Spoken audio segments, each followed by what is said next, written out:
morning, everybody. I want to thank y'all for coming out to assist me and also get this valuable information on how to host a buyer seller workshop successfully. My name is Cynthia Gibbons with Exit Real Estate Gallery, and I'm going to give you a quick little background on me. I've been in the business for almost 15 years. I am a broker associate. I am a state licensed instructor, and I'm also a Florida Realtors approved instructor. So I come with a background of mortgage underwriting and loan processing. So I am a total package professional in the real estate business. So if you guys have anything to write on, I'm going to give you a couple of quick tidbits and tips throughout the workshop that will help you with hosting a buyer seller workshop. No worries if you don't have anything, because I will send you guys PowerPoint. Okay? Just make sure that you leave me your email address via card, and I will send that over to you. So, home sellers and home buyers. In this workshop, you will be able to utilize the materials to do a home seller or a home buyer workshop. Most people primarily focus on buyers. But why do you want to leave sellers out? We have sellers that are buying second homes, buying investment properties. You can focus a workshop on your sellers for them to be able to access the American dream, which is home ownership, getting some money from investors, or getting that second home down in Miami or somewhere. So don't leave your sellers out. So what are the benefits of hosting a home buyer or a home seller workshop? The process is confusing. Most buyers and sellers don't know what the actual process is. If you sit down and ask them, well, how did the process work for you? What they're going to do? They're going to tell you all the bad things that happen. That's what sticks out in their minds. And it could be one or two things that could have been miscommunication between the lender and the buyer, or the title company and the lender. You just never know. But the process from A to Z is very confusing for a buyer or seller. And within our industry, we look forward to going and doing a listing appointment and getting them to sign on the dotted line. We're all happy, joy, excited. And then as far as the seller's concerned, all I know is, okay, I got to open up my house so they can do a home inspection, so they can do the appraisal. But your sellers are not familiar with how the process works. So we want to make sure that they're not confused about the process. The next benefit is your first-time home buyers. They're very excited. They're very energetic about purchasing a home for the first time. A benefit is educating them so that they can have a smooth process within the home buying process. Then you got too much information. Social media. The media, newspapers, who uses newspapers anymore? Magazines, the news reporters. How many times do we go out there and you see the big one-liners? And then you actually read the whole article. It's not even about the one-liner that catches your attention. It's too much misinformation out there. So having a workshop will help you become transparent. You're letting them know what's going on in our business, and to become an expert about what's going on in our business. Those are some of the benefits of being a professional that is hosting a home buyer or home seller workshop. Happy family, that's what we want. We want this end result. Ta-da! That's the end result you want. And go out there and take a picture with them, frame it for them, send it to them. That's a thank you.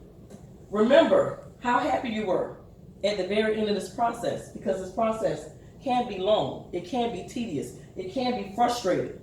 It's our job to make it easier by educating our buyers and our sellers that we can go up and down and up and down, but at the end of the day, we want to get those keys in hand, checks in hand. Willie done made me laugh now. The keys in hands, the checks in hands, we want to be exchanging of that title and deed, okay? We need, as professionals, to do our homework, to be prepared. Just like today, when I came today, I got here early to set up your food. We're working on the internet. Internet doesn't work. You can't show up 10 minutes before and assume everything's going to work perfectly. If it doesn't, have a backup plan. especially if you're utilizing somebody else's facility. You have no idea if what you have playing in your head is going to actually work. Brain backup. Have your computer, have a hotspot if you need the internet. Like I did today, got a tablet. We're utilizing another way of videotaping because the cameras don't work. You don't always control somebody's environment.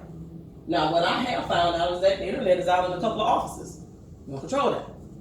But the show must go on. You can't have people come to your workshop and now you're up here fumbling and bumbling and you don't know what to do because your internet's not working or you've left information at home. Make sure you're prepared and do your homework on what you're going to be talking about. Step 1, who's your audience? Are you going for the first-time home buyer? Are you going for the investor? Are you going for the senior who wants to downsize? Or someone who's relocating from the snowbirds? What's your location? Do you want to have it downtown where it's centralized? Do you want to focus out towards the beach? And now you're focusing on someone who's coming from the cold and want to be where it's warm at? Figure out what your location is. Do you want to be in a space like this, in a classroom setting? Do you want to go to the library? Libraries are great places to host workshops. Now, there are a couple of them that don't want us in there, so you'll have to call around. There is a process for being able to get some of these locations to let you do a workshop. Because if they think that you're out there and you're soliciting money, or if it's for profit, they won't let you host a workshop at their location. We learned that from the library. The library does not play that. If they feel like you're doing something where you're getting money or something back, they will not let you host a workshop there. You have to be very crystal clear on what you're doing when you're using other people's facilities. Then you need to outline your presentation. What do you want to talk about? You can pull, I don't want to say steal, you can borrow from other successful workshops and then create your own workshop. Next, who's your guest speaker? What information do you want to provide? Do you want to have a title company there who's going to be focusing on your sellers and advising your sellers of information that they need to provide? Or to your buyers, letting them know, hey, married is married, single is single. So you can't walk around saying my wife, my husband, or this, or that, and then it comes down to closing time, you find out people are not even married. Or you're married to somebody else. I've had that situation. Oh my goodness, 3 months. They had wedding rings on and everything. Got to the table, they were not married. Situation changes for the woman. Because your name is not on anything. Your name is not on the loan. They won't put your name on title. Situation changes. Married is married. Single is single. I've had one situation, God, I was getting ready to help this lady purchase. She was already living in the home, so it was a great situation because you're renting. We're just getting you pre-approved so I can do the paperwork. And she kept saying, my boyfriend makes enough money. I said, oh, okay. She was like, well, he's not going to be on the loan or anything. I said, well, he going to be okay with not being on title because y'all ain't married. She was like, oh, but I am married. And I'm like, but to him? She was like, oh, no. I got a husband. We've been separated like 10 years. And I was like, wait a minute. I said, so your new guy is going to be okay with moving in this house that he's purchasing with you. You know your husband got to come sit at the table and sign, right? She's like, oh, no, we're cool. That's not how the law works. Married is married, single is single. So that is one thing. I give those examples because they really did happen. And she's still renting right now because she thought she can go downtown and get a quickie divorce in like 10 days. And I'm like, what world do you live in that you can get divorced in 10 days? Ultimately, I'm assuming that great relationship she had with that husband is not so great because she's not purchasing now. She's trying to go through a messy divorce. Because married is married, single is single. You need to have that conversation with your people. So other guest speakers can be a lender, can be a home inspector. Home inspector can come in and tell you why you need a good home inspector, why you need a thorough home inspector. I've had the ones with the, what do they call them? The heat, my brain just stopped. That can show the heat. in the house. Infrared scanner. Infrared, thank you. Infrared. And I've had one that doesn't use that. And a customer chose the one with infrared because she thought it was better because he had the little gadgets. He missed so many simple things, like walking in the bathroom, turning the faucet on, and the whole handle comes off. Like running the water for 30 seconds and the tub is flooding. He missed those things, but he had infrared. Research your guest speakers to make sure whoever you're putting out there to the people you're presenting to is somebody who does quality work and they know what they're talking about. What's another example? Come on, Willie. Come on, you just closed about 15 houses in the last 2 weeks. What we got going on over here? How many people? We did the title company, we did a lender, we did a home inspector. Appraiser. You can have an appraiser come in and tell a buyer and a seller what they're looking for. Why they will sometimes make a appraisal report subject to, which means you can't close till it get fixed. Or they can make it as is and now you're good to go. Let's go close, get our money, get our keys, everybody go about their business. So make sure you know if you want to have a guest speaker and what type of information they're going to be providing. Okay? Step 2, money. Current money. If you're going to bring in a lender, make sure your lender is giving current information about programs that are available. I heard about a lot of good programs yesterday that particular lender I might want to do a workshop with because he just gave me so much valuable information that I would like to get together and have a workshop so he can come talk to some of my people. Even if they're kind of still on the fence, because you know you have some of these customers, they're afraid. And it's not afraid of buying a house. It's afraid of the lender. It's afraid of knowing where they are financially because the lender is like Grim Reaper to some people to let you know, hey, your credit score is not where it needs to be, your income's not where it needs to be. But bring them in so they can get that valuable information and give programs, okay? As an agent, you need to know the lending process. You need to be able to explain all of these things to your buyers and sellers. So first, they need to seek a loan approval. They need to prepare their earnest money. Make sure you got money to put down as the binder and why they need to put that money down as a binder. Also, prepare your lender's documents. How many people know that when a loan takes forever to close, 9 times out of 10, it comes back to the buyer getting documents to the lender? Because that processor's job is to sit there and collect information. I'm just gonna sit here and wait. Can't send a package. I get everything from the buyer. Buyers could be dragging feet. That's gonna delay your closing.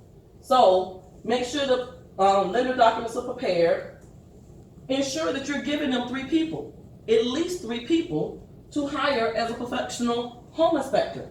But don't forget that extra little, you get to choose whoever you want to choose. These are the 3 that I know do a good job. I've had experience with them, but by all means, if you need to, go Google whoever you want to Google and interview whoever you want to interview. But as a professional, give them at least 3 people. The next one, you got to request any repairs once we get that report back. Don't just send the report to the buyer. Those buyers are looking at that last page and they see that laundry list of stuff. A lot of that stuff a handyman can do, or it's little itty bitty things. Home repair requests can kill a deal. You got to know as an agent, let's sit down and go over each item. Is this very important to you? Is this something you can deal with for a minute and maybe you have somebody that can fix it? You sit there because if you go down, and I've had buyers, and I know all of y'all doing transactions, have had buyers want every single thing on that repair list repaired, no matter how. It could be changing the doorknob. I want it repaired. Something like that can offend your seller, and now your seller's like, no, I ain't fixing nothing. I've had that happen. You got to know how to explain this information to them as the professional. Then, as far as the home appraisal, we know that now we have that management company that we don't even talk to the appraiser. They're just going to tell you, hey, I need you to open up the house. You go open up the house. That arm's length thing. And then the survey, that's all included with the days on the home contract. Review your title commitment as a professional. We should be looking at the title commitment when it comes over. You might actually see in there something that they didn't catch, like somebody's married to somebody else. That might be a part of it. Also, shopping for a homeowner's insurance policy. Sometimes you'll get that call. Most times that's going to come from the lender. Then you have setting your closing schedule. I personally don't get involved with setting the closing date because it should not work around my schedule. It should work around the buyer and seller schedule, and now I'm working my schedule around their schedule. The final inspection is not a time to walk through and, oh, they didn't fix this, oh, they didn't fix that. It's not a time to walk through. They should have painted the walls. You should do a final inspection, but your final walkthrough should not be you trying to figure out if repairs are done. That should be, oh, the house is still standing, it looks like it looked when we came the first time. Okay? And then the closing date is not about us getting our check. Most agents think, oh, I'm done. No, closing day, you need to be looking over that closing statement to make sure whatever fees that your buyer should be paying, your buyer's paying, and what your seller should be paying, your seller's paying. To make sure that your commission is correct, yes, because you don't want to mess that up, because once they sign it, it's gone, it's gone. And you're going to have, I've had to eat some costs, because I skimmed that closing statement real quick, didn't realize that the transaction fee was not on there for the right person to pay. I had to eat that fee. So you don't want to be like me sitting up there like, I want my money back. Y'all need to go talk to them. They're not going to do that. Once it's done, it's done. Okay? So know the lending process so that you can explain the lending process. How long did it take me to do that? Maybe 5 minutes? It's not a long, drawn-out process. You need to know it so each bullet you can give some information so they understand what they're going to be dealing with. Step 3. Follow up, follow up, follow up, follow up. Wrap up your workshop, have a way to follow up. It doesn't have to be, my workshop is 30, 45 minutes and then I'm here for an hour trying to wrap it up and get people live and all that. Oh, thank you. Don't do that. You can send out stuff and we'll discuss it later in the workshop, but wrap it up, follow up, get people on about their day, okay? So, let's get started. Who do you want to have at your workshop? Where do you want your workshop to be? When is the best time to do your workshop? Is it on Saturday morning? Is it in the evening during the week? Do you want to provide food? If you do, what type of food? Are we doing snacks, chips, cookies, or are you having a breakfast prepared? Are you going to provide childcare? I've done all of that. I've done the hot food with coffee. I realized that the hot food with coffee is not a good idea because they're focused on the food. We're not here to feed people. We're here to feed your mind, not your bellies. Give them a couple of snacks so they can pay attention to the information. Child care. Not everybody has child care. Some people might have to bring their kids. Guess what I do? Hey, teenager of mine, I need you to come help mommy. We'll go out to eat or something later. Have my teenager come sit in the back with the kids. Got some coloring books and stuff, things for the kids. Now, you got the parents full focus. And they're not sitting here, stop, shh, all of that. Get them distracted in the background. Bring a couple of toys in, quiet toys. And then let your workshop do what it needs to do and then get them on in, get them on out. Okay? Are there any barriers to your workshop? I've chosen locations that did not work. I chose locations with lenders. You know, the lenders always want to offer up their space. Their space might not work for you. I've had a lender, and I love them to death, and I didn't pay attention when I'm at their facility because, you know, you're just walking in there and you're not paying attention.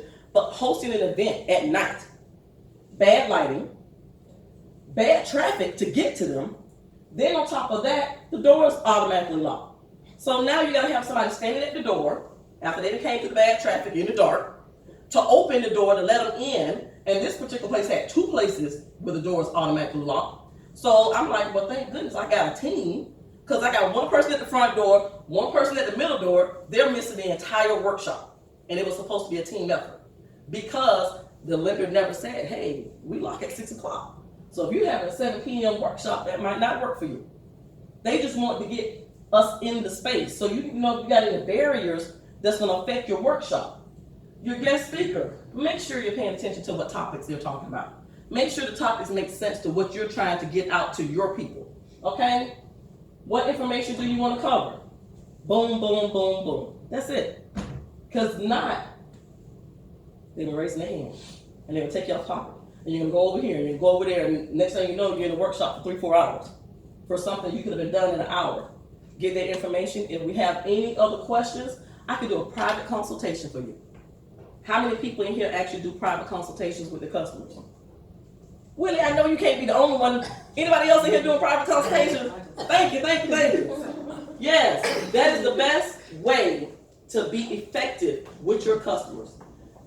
Hey, let me meet you for coffee. Or, hey, let me come to your house. I'm going to bring a lender with me. I want to sit down, and now we got the privacy going on that I can evaluate what you need. And then, come on out to my workshop. You can find out all kinds of other information directly. But give them personalized, but still service-oriented information. I'm going to come in here and let you know, I got you. I'm here for you. If you need a private, because some people are embarrassed. And they're afraid that if they ask a question, everybody knows their private business, even though 90% of the people in there got the same question, got the same issue going on. How many people went to, there were workshops that we were doing with the radio station, maybe 2 years ago. Was anybody in the business back then other than me and Nikki? I know you were in the business, but I don't think I remember seeing you there. I did a platform type workshop at the radio station. And the radio station brought all the people in, and we asked questions, and we had a builder there, we had a lender there, and of course the builders have their own lenders, so that was like a conflict. And we had the home inspector there. Nobody had a plan. So the one lender kept taking over the conversation. He wanted to answer every question, even if it was for somebody else. It became, and I'm just sitting there on stage, and if anybody know me, I make a lot of faces. So I'm just like, shut up, pass the mic. That question was not for you. But what he was trying to do is get more customers instead of giving information. A workshop is not the time to try and get customer. What we need to do in these workshops is provide information. That is the service part of our business. Provide information. If they want to work with you, guess what they're going to do? Hey, Miss Nikki, Can I get your information? I really want to try and figure out the process, or can we sit and talk? Let them come to you based on the information you're giving to them versus us hounding them. Well, I don't fill out this information. I don't even ask, what are you trying to do? What size house? I've seen the sign-in sheets. Well, how soon are you looking to buy? How are you trying to do this? Well, how many bedrooms you need? That ain't what they're coming here for. They're coming for us to give them information. So we need to provide information. And then at the end, any questions? Anybody want me to meet with them and give them a private consultation so everybody in your business? That's how you do that. Now they're looking at you completely different than us being car salespeople, because that's how they look at us, as car salespeople. Now, oh, this person really cares about what I'm doing. You're not chasing money. We're trying to help you get into your home. That's the image that we want to have. There we go again. Who you targeting? Where you want it to be? For me, people always think I'm targeting first-time home buyers. Absolutely not. Most of my people are referral people. 9 times out of 10, they're upgrading, or not upgrading, upsizing or downsizing. I have some first-time home buyers, and they're terrified. Now, guess what we got to do? Put on our pants and our jacket, and we got to hold hands. Get used to it. It's the nature of the business. Hold their hands through the whole process. So you got to choose what your audience is. You got to choose where you want to have it. Do you want to have it convenient to, how do I say this? Do you want to have it convenient to where you do your most sales? Do you want to have it convenient to anybody who wants to come see you? You got to figure out where you want to have it. For me, I did most of mine on the south side because I knew everything about the south side. And I live on the south side. So everything I do is within a 5-mile radius. So that was my sweet spot. Guess what? I started branching out. Going to the north side, going to the west side, branching out, getting more customers from other parts of town. You got to figure out where you want to have it and why you want to have it over there. When is the best time? I can't tell you whether the best time is during the week or on the weekend because I've had success with both. I can tell you don't touch no Wednesday night. That's church night. I tell you that right now. Don't even waste your time. Am I right, Mr. Willie? Don't touch the church night. Now, when you're doing it, also, I guess I can combine when and where. When you're doing it and where you're doing it, also, think about what we're going through right now. We're in a technology age. You don't have to physically be there with them. Webinars, live stream at Facebook. I do live stream Facebook.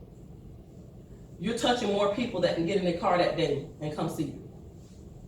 Think outside the box when it comes to doing your workshops. You might not, I've gotten a customer that, how do I say this? 3 friends over. So she was a friend of a friend of a friend who happened to be my friend on Facebook. And I just happened to post something that day. And she saw it because the girl reposted it. And then her friend saw it, and her friend saw it, and her friend saw it. And she called me. She was like, I would like for you to sell my house. Well, how did you find me? On Facebook. I went and looked up. How you found me? She was like, oh, a friend of a friend of a friend. And she told me about you. And I went and Googled you. Okay. She was like, I went and Googled you. And then I looked at your Facebook. I said, oh, Lord. You look at my Facebook? You know what I post on my Facebook? I said, did I have a drink in my hand? She was like, yeah, it was a couple of those. She was like, and I was like, for me, my Facebook is my life. I'm not just business, business, business. And she was like, that's what I loved about you. You were a whole person on Facebook. You weren't shoving stuff down my throat, and you went out, and y'all ain't gonna never see me drunk nowhere, number one. I might have a drink in my hand. We're gonna nurse that drink for a good little while, but what it shows is I have a life. I'm a real person. I'm just like the person sitting over here, but I'm not, if you know a car salesperson, what they do? All they do is talk about cars. I don't talk to you about no car. I'm driving a car. Hello? If I want to buy a car, I'll call you then. But they shove their business down your throat. That's not how my page is. My page is everything. And she was like, I just loved your page. And I'm just looking like, ooh, lady, you really was on my page. She was like, yeah. She was like, you just went to such and such. I just came back from traveling. She was like, I really think that you can sell my house. Okay, let's meet. It ain't just, I want you to sell my house, because I might not want you as a customer. We got to know it's okay to say no to people. It's okay to fire people as customers. I do it all the time.